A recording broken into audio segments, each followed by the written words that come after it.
A madeira é finalmente o material elixido para reconstruir o teito do Teatro Principal de Pontevedra. Xa se tomou a decisión de non construílo en escayola, por dous motivos importantes.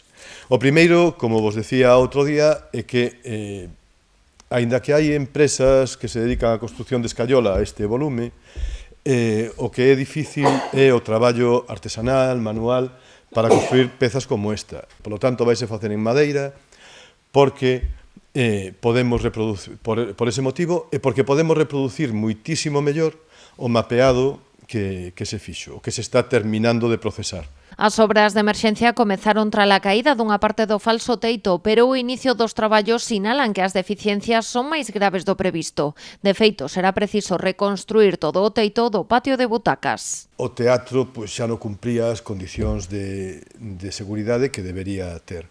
Hai 40 anos construíuse de acordo cos estándares daquel momento, pero agora, unha vez que tivemos o accidente, vimos que o resto do teito fixemos ben en decidir desmontalo, non?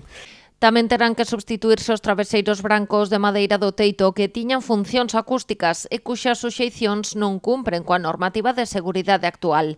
Ademais, substituiránse todas as estruturas ocultas danadas, instalaránse novos reflectores de son e renovarase a iluminación. Algúnha dese cableado estropéase, hai que repoñelo, e unha vez que o repoñemos, este alumeado tampouco cumpre o código técnico da edificación, o cableado, vale?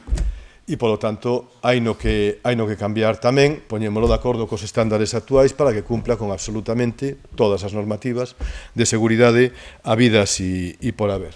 E, xa que cambiamos o alumeado, probablemente todo o teatro pase a alumeado LED, vale? Que é moito máis eficiente enerxéticamente. O que aínda está por determinar é cal será o futuro das butacas. Este traballo todo que se está facendo é intenso, é complicado, é complexo e vamos paso a paso. Cando teñamos pechado que é todo o que hai que facer e endereitada a obra, empezaremos a pensar na seguinte, vale? A mí, efectivamente, as butacas hai que reparalas, pero xa veremos como, de que maneira, en canto pasemos este proceso, vale? Estes imprevistos suporán tamén un incremento aínda por determinar do orzamento inicial, que estaba fixado nuns 250.000 euros. En canto aos prazos, o Concello confía en que o teatro poida recuperar a actividade en outubro deste ano.